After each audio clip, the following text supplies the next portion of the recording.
naik dalam keadaan hujan deras itu hipotermia. Iya, berjamaah.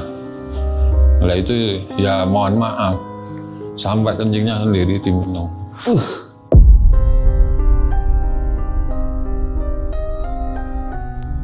Maaf, itu berarti pembunuhan? Ya kalau pembunuhan atau enggak itu mungkin kita belum bisa. Nggak bisa nyimpulin ya? Cuman saya mungkin analisa saya sendiri mungkin itu diseret sama macan.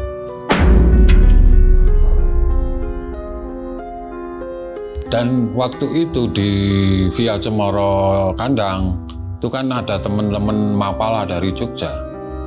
Nah, dia itu udah ngobrol. Sempat ngobrol sama Ambarwati, tapi teman-teman dari Mapala Jogja itu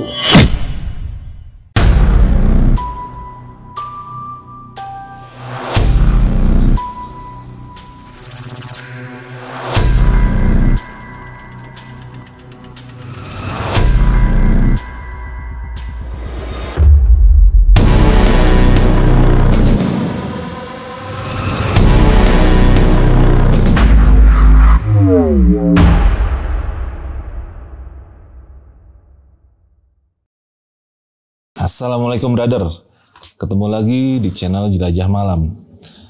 Hari ini gue sedang berada di salah satu gunung yang konon bisa dibilang gunung tersakral di Pulau Jawa ya.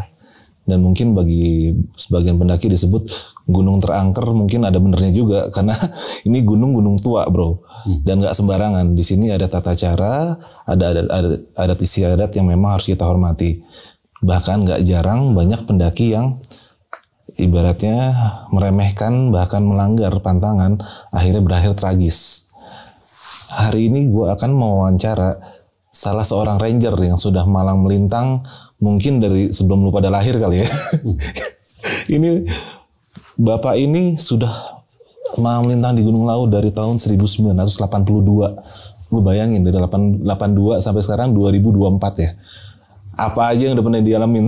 Mungkin beliau sendiri udah banyak yang lupa tahunnya Pak ya. Iya. Oke, langsung aja gue perkenalkan dengan Pak Ari ya. Pak Ari, apa kabar? Sehat Pak Ari? Alhamdulillah sehat ya. Sehat, alhamdulillah. Makasih banget ya Pak Ari udah diterima di Gunung Lawu nih. Iya. Jadi Pak Ari, terus terang banyak sekali cita-cita di gunung yang mungkin Pak Ari mungkin juga pengalamannya untuk menangani rescue, menangani yang korbannya MD meninggal dunia dan lain-lain. Itu mungkin udah nggak hitung kali Pak Ari ya? Iya, mungkin udah kayak gitu. Soalnya terlalu banyak pengalaman yang saya lakukan di sini. Lah di itu. Makanya saya berpesan semua pendaki bila mana entah di gunung mana aja, nggak usah di Gunung Lawu, semua gunung pasti kita itu harus izin, terutama untuk berdoa dulu sebelum melakukan jalur pendakian. Wajib itu Pak ya? Wajib gitu. Oke. Berarti Pak Ari ini selama ini udah menghadapi ya pendaki-pendaki yang ngeyel, yang kasarnya selengean, yang masa bodoh, sering dan berakhir tragis ya. Iya, sering. Nah ini saya pengen denger nih ceritanya Pak Ari nih. Apa aja sih yang pernah terjadi sama Pak Ari di sini dengan orang-orang model seperti itu?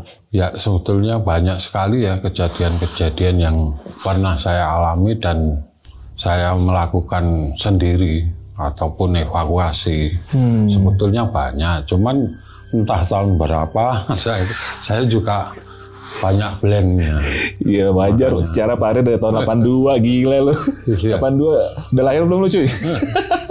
Gila. Terutama dulu waktu orang Surabaya dulu kan pernah ada kejadian itu. Orang Surabaya ya cuaca juga ibaratnya nggak mendukung sih. Waktu itu kan hujan, ya kayak musim kayak gini, musim penghujan kayak gini. Musim badai. Itu ada pendaki datang, lah kebetulan di sini pas jalur pendakian sepi. Dan namanya hujan kan semua jalur pendakian gunung pasti sepi. Betul. Nah, di situ ada orang naik mau daftar. Udah saya bilangin, sebetulnya kan saya nggak curiga, namanya siapapun kita persilahkan. Betul. Baik itu anak kecil, baik itu dewasa, sampai orang tua pun kita nggak melarang. Yang penting satu, safety. Ya dalam safety itu dalam fisik maupun perlengkapan ataupun logistik. Terus saya kok curiga nggak bawa apa-apa gitu loh. Logistik nggak bawa, tas nggak bawa, terus pokoknya dia cuman bawa badan. Cuman bawa badan. Makanya saya larang. Iyalah. Saya juga ngomong, Mas, mohon maaf, di sini itu semua kalangan, baik anak-anak maupun sampai orang tua, monggo silahkan kalau mau naik. Tapi ya itu tadi, bawa peralatan, yang penting safety. Lah, dia juga mikir, Mas ini soalnya saya pengennya mau ke puncak, monggo silahkan. Tapi kalau masih kayak gini, bukannya saya melarang Mas, nggak boleh, cuacanya juga kayak gini, hujan. Lah, mending panjenengan pulang dulu, balik dulu, ngambil alat-alat yang safety, baru nanti ke sini. Nggak mungkin Mas saya larang, itu nggak mungkin. Oh ya udah Mas, akhirnya mungkin dia menyadari. Ya, dia menyadari, ya udah Mas saya tak turun, pulang ngambil alat-alat yang safety dulu. Lah, saya juga tenang, juga lega rasanya. Soalnya kan dia udah tahu lah. Saya omongin, saya kasih masukan, dia tahu, turun. Lah turun, saya ke belakang ke dapur masak-masak. Ibaratnya sarapan, buat kopi, buat pribadi ya, teman-teman posko. Akhirnya ya itu tadi. Setelah saya sibuk di dapur agak lama, dulu Mbah Mo kan masih sugeng, ibaratnya masih masih buka di warung. Lah Mbah Mo naik, terus nanya sama saya dalam bahasa Jawa itu, Mas, mau enek wong munggah, orang nggawa apa-apa, wis daftar durung. Lah saya kaget saya soalnya. Saya nanya sama Mbah Mo, ciri-cirinya kayak gini, soalnya itu cuman bawa katok Levi's, jaket Levi's. Lah itu Mbah Mo mengiyakan, oh iya, tadi habis ngopi dari warung saya, dia naik sendiri. Yang tadi itu? Iya, dikiranya Mbah Mo kan udah daftar. Padahal tadi saya tolak, saya kasih tahu, saya kasih masukan. Lah akhirnya ya kita juga dalam keadaan makan, keadaan masak itu lagi ada kesibukan ya. Kepikiran. Lah akhirnya ada pendaki dari atas, selang berapa jam itu, 5 jam. 5 jam. Itu ada pendaki turun laporan, Mas, kayaknya ada orang MD. Baru 5 jam? MD di mana itu? MD ini meninggal dunia ya, biar tahu. Oke. Meninggal dunia. Lah lokasinya di mana? Saya tanya sama pendaki yang turun.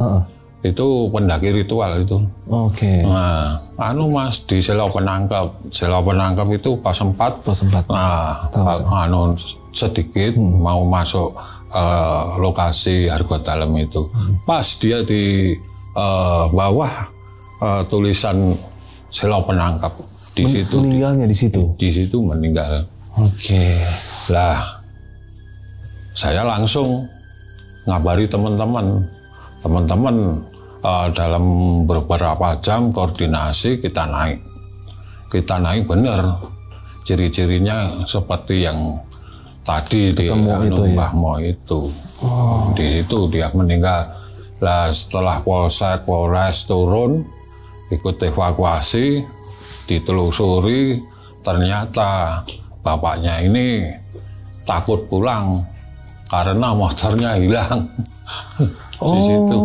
Nah, gara-gara motornya hilang, takut pulang, mungkin ya nggak tahu lah, mikirnya dia kan udah nggak bisa mikir, pengennya cuma naik ke puncak, ya gitu. Apalagi saya udah kasih masukan berapa kali itu, hampir saya bentak-bentak, bukannya kita bentak itu bentak Untuk kebaikan. untuk kebaikan. Iya. Soalnya saya sendiri nanti kan yang repot, misalkan ada apa-apa. Betul. Nah, akhirnya repot juga gitu. Bener meninggal ya. Bener meninggal.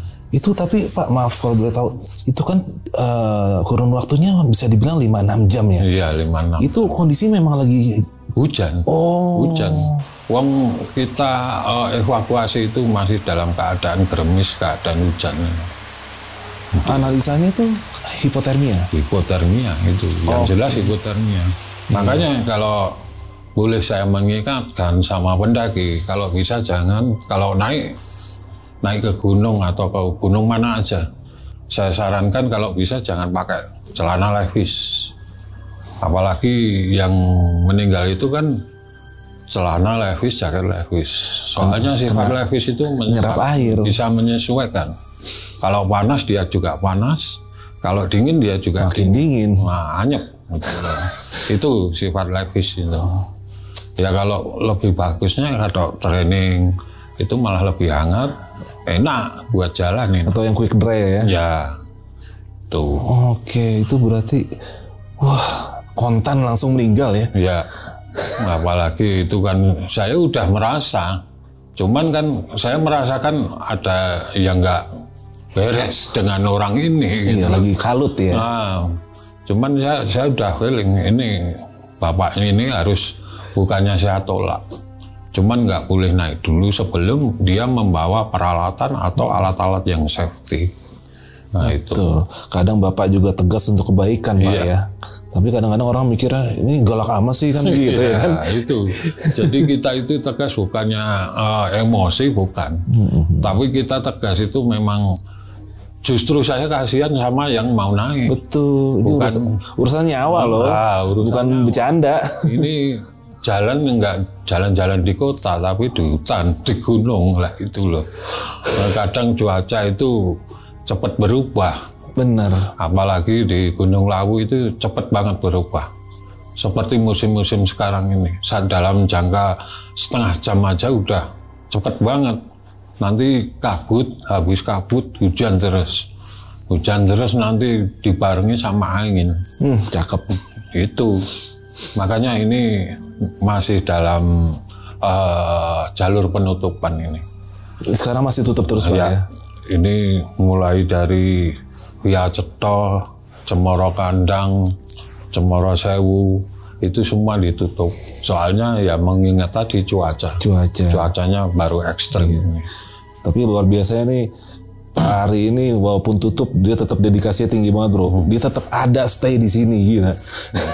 24 jam. 24 jam, bayangin tuh. Tiap hari. Ini buat para pendaki yang pengen sekedar ngobrol, datang base camp, nongkrong, welcome Pak ya. Alhamdulillah. Ya, silahkan. Apalagi kalau jalur ditutup ini saya malah merasa ketakutan sendiri. Kenapa Pak? Ketakutannya ya itu tadi. Kadang orang nggak tahu langsung lari. Oh, main bablas-bablas aja. Ibarat bahasa Jawanya bludus. Bludus. Lah itu loh. Soalnya dulu juga ada kejadian sih.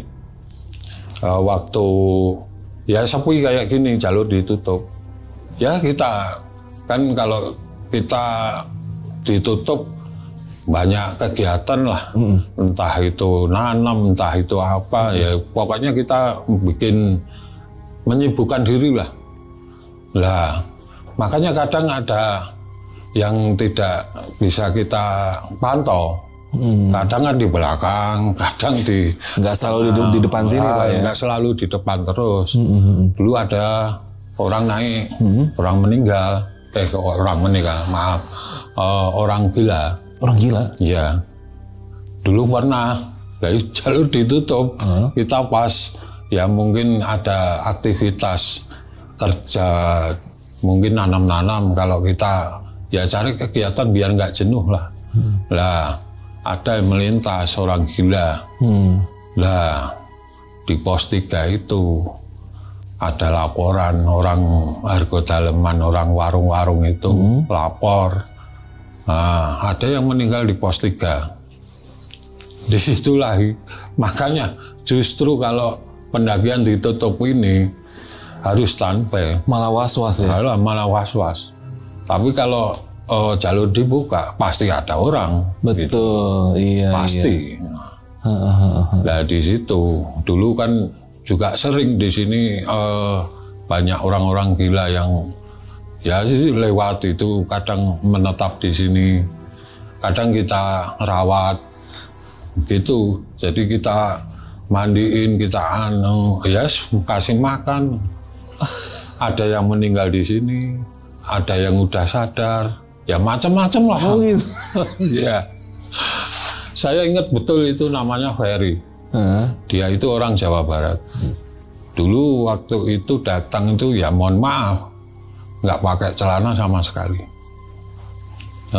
Laki-laki itu kita rawat. Sama teman-teman kita rawat. Kalau tiap pagi itu kita mandiin di Sendang Bancelono. Di situ kita mandiin, lah kita kasih makan, kita kasih pakaian. Pokoknya ya pakaian ala kadarnya lah. Kita sendiri juga butuh jaket. Nah akhirnya itu semua melalui proses. Akhirnya dia agak sadar. Kita tanyain, dulu kamu bisa gini kenapa? Saya sering diajar sama siapa? Diajar sama bapak tiri saya. Sama apa? Sama kabel, katanya kabel besar gitu loh. Lah sampai dia depresi mungkin ya. Nah nyampe ke Cemoro Kandang ini, makanya kita rawat. Ya kita nggak mandang itu siapa.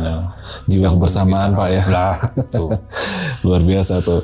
Tuh baru anak gunung namanya. Bukan anak gunung, senior gunung, maaf.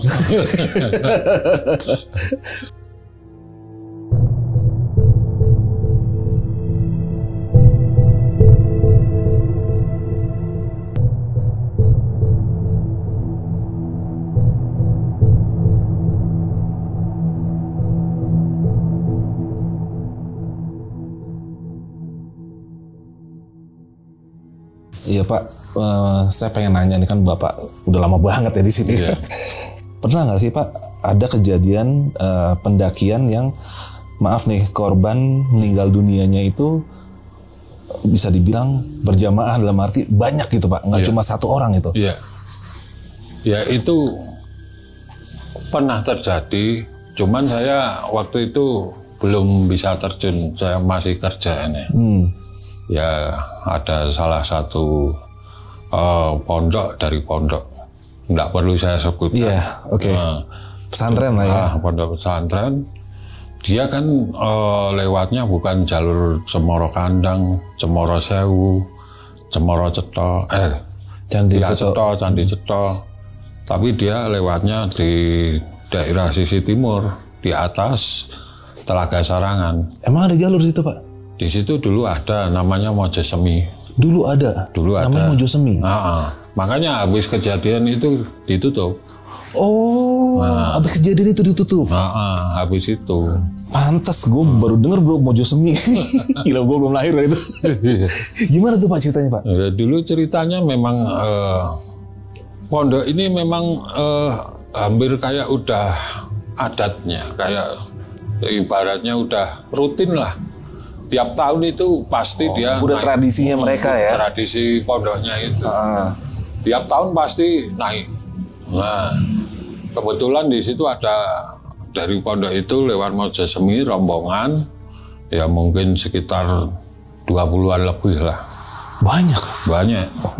Nah, sampai di pertengahan jalan, dia ditemuin kayak orang tua, pakai caping gitu. Nah, cuman dikasih tahu, dikasih pesen, Dek, kalau mau naik gunung bawa air. Tapi itu dalam keadaan ngomong bahasa Jawa, makanya saya bahasa Indonesia kaget. Makanya bawa air atau bawa makanan. Lah mungkin karena dia merasa orang yang suci. Oke. Nah, dia ya Jawabnya seenaknya aja, ngapain bawa-bawa kayak gitu. Guru saya udah tingkatannya tinggi. Walah. Lah, Apa urusannya sama gurunya? lah makanya itu akhirnya terus naik dalam keadaan hujan deras itu. Hipotermia. Iya, berjamaah. Lah itu ya mohon maaf, sampai kencingnya sendiri diminum.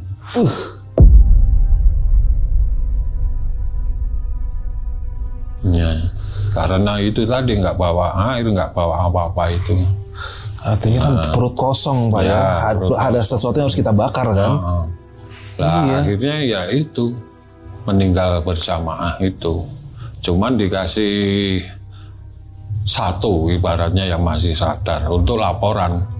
Satu orang selamat. Satu orang selamat laporan, habis laporan lewat juga.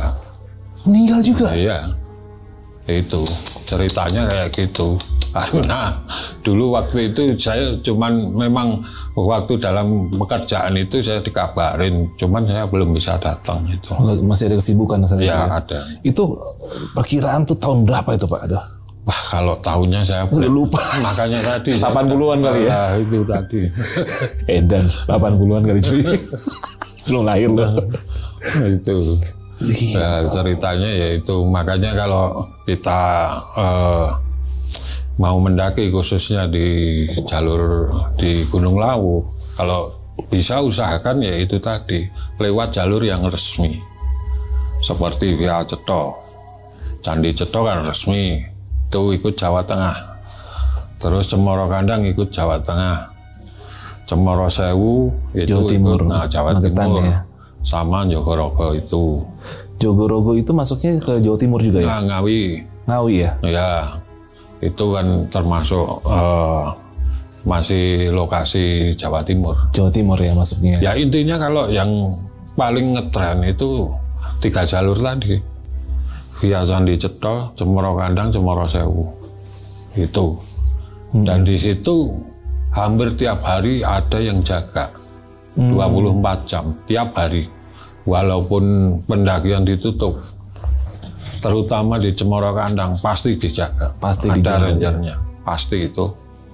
Menghindari hal-hal kayak tadi Pak ya. Ya kita belajar dari pengalaman. Jadi kalau kita tinggalkan pasti ada yang di sini juga kayak rolling gitu. Kalau ada yang turun, misalkan saya turun, pasti temen ada yang gitu. Harus ada yang mikul tanggung jawab ya.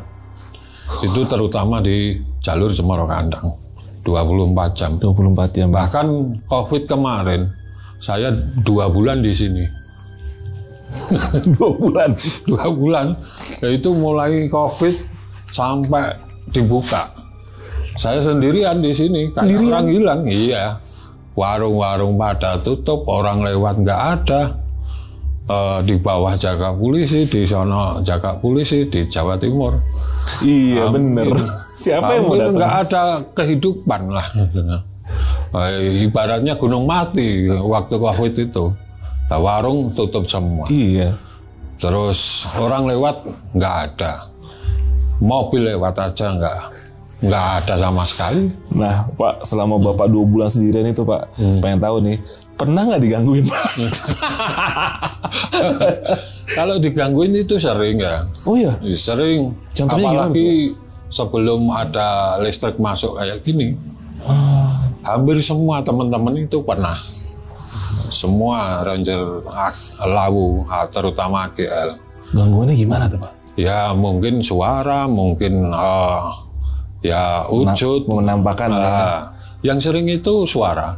Suara apa tuh Pak? Ya kayak suara orang berbaris, kayak tentara itu. Brok, brok, brok gitu. Oke. Kita di dalam pos buka lawang, buka pintu, itu dicari nggak ada. Kadang saya itu sampai keluar pos nyari, nggak ada. Apalagi dulu kan sini masih sangar-sangarnya ibaratnya. Lah belum ada listrik, belum ada apa-apa. Nah, akhirnya saya cari nggak ada. Masuk lagi posko, tiduran, suara lagi kayak gitu. Yang saya sering itu orang berbaris. Kadang ada kayak suara kuda gitu, tokrak gitu. Kadang ada kayak apa itu kelinding-kelindingnya. Itu kalau kuda itu bukan saya aja, mungkin teman-teman AGL udah banyak yang tahu. Oh gitu. Ya, itu.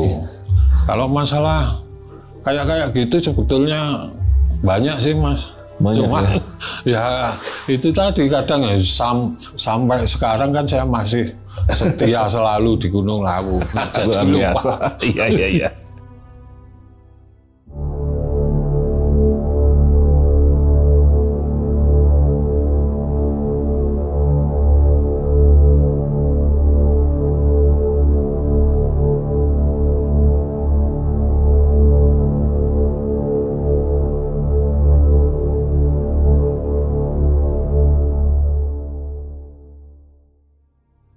Pak, saya mau nanya nih ya.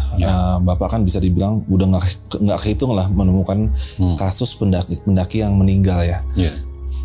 Pernah nggak Bapak menemukan kasus di mana pendaki ini pertama dia ilegal, yang kedua identitasnya nggak ada dan bener-bener ibaratnya mayat Mr. X lah, nggak ada yang bisa dicari tentang latar belakang si mayat ini. Itu gimana Pak? Kalau sudah seperti itu gimana Pak?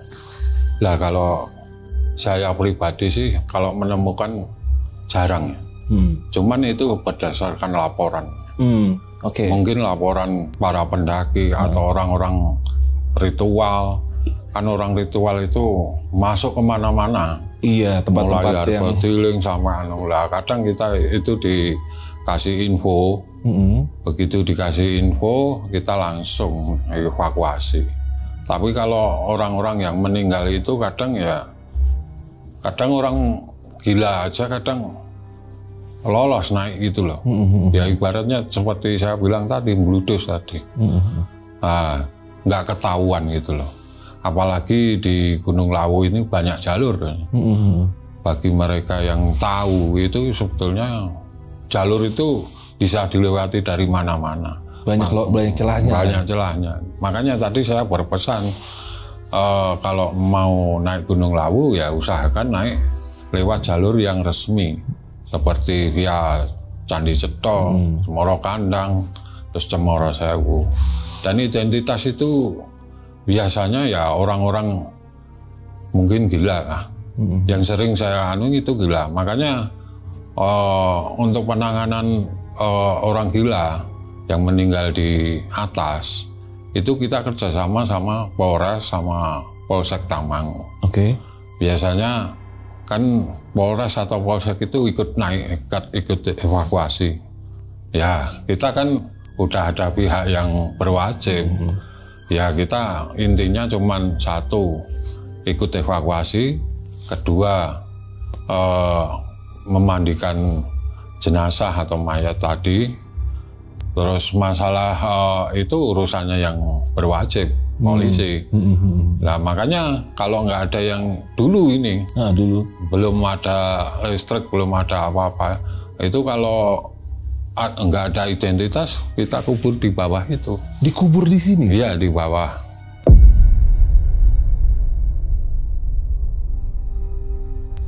Soalnya apa? Nah, kita mau kemana kan juga.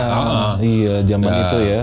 Ya kita ngikut sama yang berwajib. Itu seingat Bapak, ada berapa itu yang pernah dikubur di sini Pak? Ya, sepengetahuan Bapak aja. Selama saya evakuasi itu ada 5. 5 orang? 5 orang. Dengan penemuan yang berbeda-beda. Yang berbeda-beda. Waktu itu ada yang ketemu di seputaran Argotiling. Itu yang menemukan malah anak-anak pramuka. Dia waktu nyari kayu bakar buat api unggun nanti malam, lah menemukan mayat. Tapi mayatnya itu ibaratnya nggak utuh. Jadi kepalanya di 100 meter, terus kakinya sama gembungnya ini itu di sini misalkannya. Jadi kepalanya udah pisah. Maaf, itu berarti pembunuhan?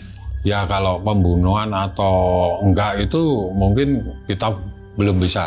Nggak bisa nyimpulin ya. Cuman saya mungkin Analisa pribadi aja. analisa saya sendiri mungkin itu diseret sama macan.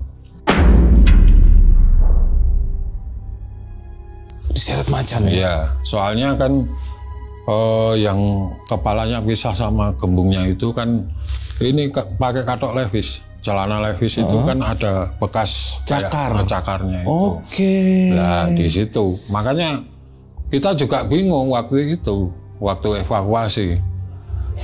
Tubuhnya ketemu, kepalanya nggak ada. Makanya berpisah. Mencar lu cari ya? Mencar kita. Ketemu akhirnya? Nah, akhirnya ketemu. Tapi maaf, kondisinya sudah memang cabik-cabik ya? Udah dicabik-cabik. Oh, berarti memang dimangsa sesuatu. Cuman analisa saya ya itu tadi. Mungkin dia perempuan. Perempuan? Soalnya cuman ada tas itu, tas kayak tas belanja kayak gitu. Isinya bedak, lipstik, terus ini sendal perempuan itu. Jadi kalau misalkan pembunuhan itu ya sulit sih diduga. Kayaknya jauh ya? Jauh. Itu juga di puncak, apalagi di Argotiling. Itu ditemukannya yang dicabik macan ini di puncak? Di puncak, di seputaran Argotiling. Argotiling? Ya, yang ada towernya itu. Iya. Di situ. Oh berarti macan, jelajahnya tinggi juga macan itu ya? Iya. Kebetulan waktu itu pas ada event 17 Agustus. Oh. Nah, kalau 17 Agustus, makanya di Gunung Lawu, terutama Cemoro Kandang, itu kan setiap tahun ada 3 event. Satu, malam 1 Suro. Kedua, malam 17 Agustus. Ketiga, malam pergantian tahun atau tahun baru. Nah di situ pasti purpose itu dijaga. Jadi kita kerjasama teman-teman relawan juga Mapala, Solo Raya. Nah kebetulan waktu itu kan tiap pos ada yang jaga. Jadi kita juga lebih enak, lebih ringan, lebih mudah ngesarnya. Evakuasi itu ya bisa relay. Nanti pos 5 bawain ke pos 4, pos 4 bawain. Nah, jadi kita estafet. Iya. Itu Bapak masih ingat kira-kira tahun berapa itu Pak yang tadi kejadian itu? Wah kalau itu saya kurang ingat. Bapak berarti udah 40 tahun lebih. Iya, makanya itu. Perkiraan 40, paling kan 42 tahun Bapak sudah di sini. Iya, kalau disuruh inget-inget sih ya liar juga Pak. Iya. Apalagi kalau saya udah kejadian udah kayak gitu. Cuman kalau saya inget-inget nanti saya nggak bisa tidur, Mak. Oke. Lah kemarin aja yang baru-baru kemarin itu mau Lebaran kemarin itu ada laporan juga. Saya pas sendirian di sini. Itu waktu bulan Ramadan puasa. Temen dari Delingo sini ibaratnya jalan-jalan menemukan ya itu tadi bahasa Jawanya batang. Apa tuh? Mayat. Oke. Nah. Malah deket sini, cuman di bawah pos 1 Cemoro Kandang. Di bawah pos 1? Iya. Itu deket dong? Iya dekat, tapi wujudnya udah belatung semua. Oh. Barusan kemarin, waktu Ramadan kemarin. Pas masih agak panas itu Pak ya? Ya kalau itu udah agak panas, maksudnya musim kemarau. Musim kemarau, iya. Ya kebetulan saya sendirian di sini. Begitu ada laporan kita juga evakuasi lewat ini Lawu Pak di sini. Lah itu wujudnya udah nggak karu-karuan, udah belatung semua, mulai kepala sampai kaki itu. Makanya sewaktu evakuasi itu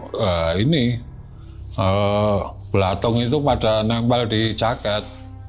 Makanya saya sendirian. Begitu evakuasi besok saya pulang laundry dulu, masih bau. Tapi biasanya kalau dia meninggal itu pas di musim hujan itu agak awet Pak ya? Ya kalau ya kan? Hujan awet. Karena dia dingin dinginnya kan? itu. Tapi kalau biasanya nggak hujan pun di sini itu sebetulnya agak awet. Soalnya kayak udah di freezer. Lah, mungkin ini udah lama, mungkin ya 2 bulan atau 3 bulan. Nggak ketahuan. Iya. Gitu. Soalnya dia juga agak bukan di pinggir jalur atau agak masuk.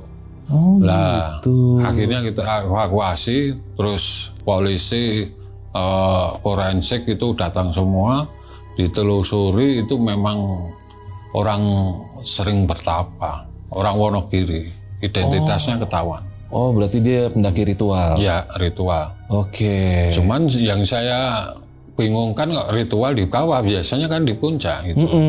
Lah di situ, makanya nggak lazim ya? Nggak lazim. Terus akhirnya ditelusuri sama tim forensik dari Polres, identitasnya ada Wonogiri. Memang ceritanya memang dia itu di rumah itu memang sering nepi. Entah di mana di Wonogiri saya memang sering kayak gitu. Oh, sering bertapa. Ya, sering mungkin dia orang ilmu, Pak ya? Ilmu. Sebetulnya dia kerjanya di daerah Jawa Barat juga. Cuman nggak tahu, tahu-tahu udah meninggal di sini itu. Tapi dari pihak keluarga ya udah maklum. Berarti Bapak evakuasi itu sendiri? Ya enggak, kan forensik ada. Oh, ada forensik, iya. Terus teman-teman dari AGL yang berdomisili di desa sini kan semua banyak di juga. kontak lah ya. Gitu. Wah, gila. Mulai dari di mangsa harimau sampai yang udah belatungan, Bapak udah ngerasain cuy, gila. Iya itu, makanya ibaratnya banyak suka dukanya di sini. Tapi setelah saya sendiri itu memang saya suka di sini. Duka biasa, semua orang pasti mengalami suka duka. Tapi saya suka paling di sini. Mungkin umur saya habiskan di sini. Sudah mencintai tempat ini, Pak? Ya, itu udah kayak menyatu lah. Iya. Apalagi saya kalau kerja di luar kota, itu kalau 17 Agustus, apalagi bulan, pasti otak saya itu lawu. Soalnya event, itu momen itu loh. Iya.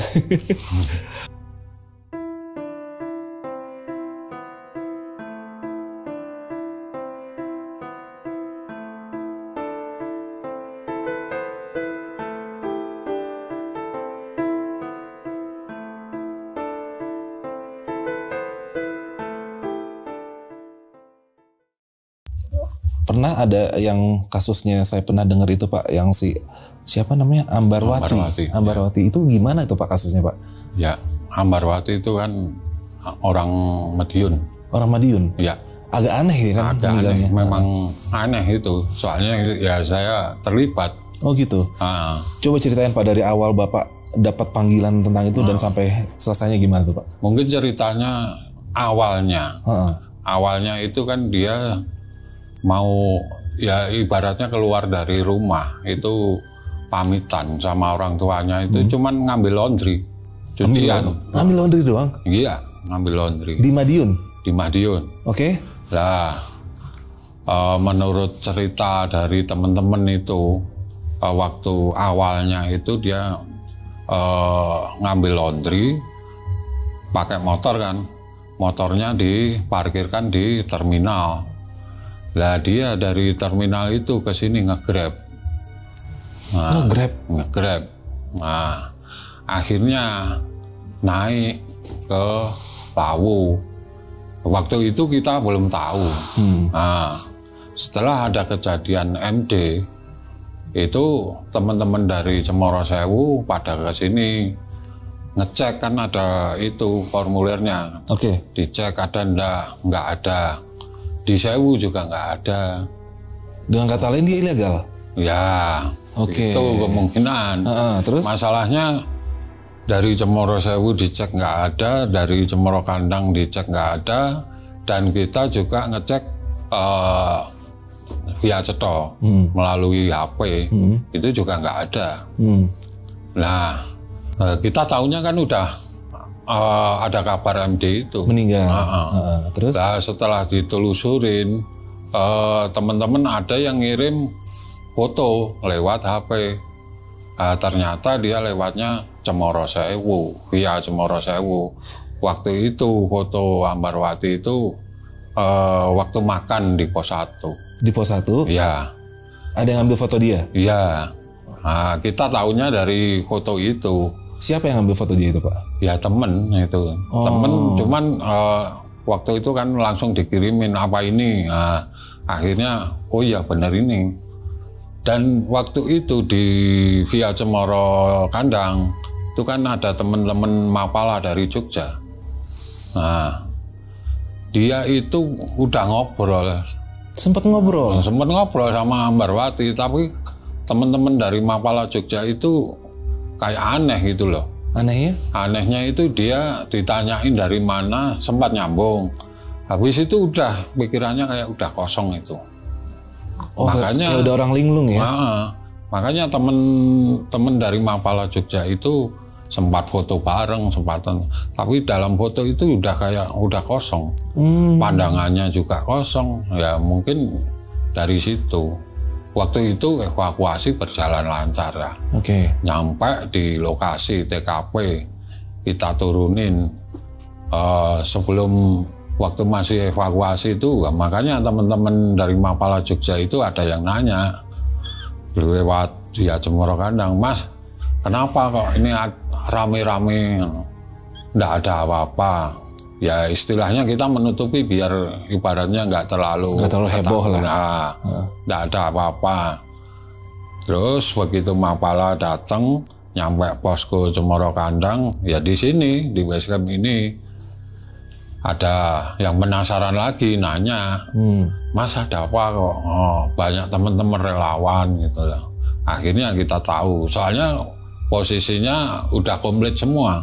Mapala Jogja itu udah di basecamp ngumpul di sini semua. Akhirnya kita kasih tahu, ini ada pendaki yang MD. Soalnya kita juga masih menelusuri lewatnya mana lah. Akhirnya setelah dapat foto itu kan ada kejelasan. Lah anak-anak Mapala itu kita kasih tahu. Soalnya udah kumpul di sini semua. Kalau kita kasih tahu di atas nanti kita nggak riskan. Betul. Akhirnya, oh ini Mas ciri-cirinya gimana? Nah, akhirnya teman-teman Mapala Jogja itu malah nunjukin fotonya. Apa ini Mas? Oh ya bener ini orangnya. Nah, akhirnya ya itu, wah memang tadi ya teman-teman Mapala Jogja itu ya juga ngomong kayak nggak seperti biasanya orang-orang biasa. Kira udah nggak nyambung gitu. Nggak nyambung, apalagi udah pikirannya kayak udah kosong, dari penglihatan itu kosong, anunya kosong. Lah memang aneh-aneh lah. Akhirnya ya itu setelah dievakuasi, turunin, orang tuanya datang, kan sempat viral juga itu di mana-mana, televisi juga. Betul. Akhirnya ya itu, memang udah kayak dituntun orangnya itu. Dituntun gimana tuh Pak? Ya mungkin itu ada hal campur tangan dari, entah nggak bisa saya sebutkan. Kalau yang saya dengar kan dari media sosial, dari pemberitaan, si Ambarwati ini kayak ngerasa dia harus naik, iya kan? Iya. Tanpa ada alasan yang jelas kan, dia harus naik dan. Iya. Makanya sejak awal kan ibaratnya kan orang tuanya itu taunya cuman ngambil laundry, ngambil cuci. Tiba-tiba ketemu mati di gunung kan? Tiba-tiba kan aneh juga kan gitu. Orang tuanya ya memang udah mengikhlaskan gitu. Oh gitu. Jadi kita juga seneng dalam keadaan evakuasi ya intinya nggak ada orang menangis itu kita ya lebih ringan lah. Agak ringan ya. Betul. Itu. Soalnya ya kalau ada tangisan kita kadang juga ikut terenyuh gitu loh.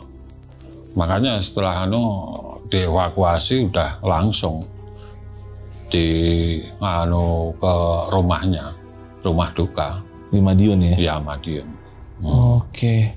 Berarti nih Semua yang ceritanya nih mati semua bro. Mati semua loh.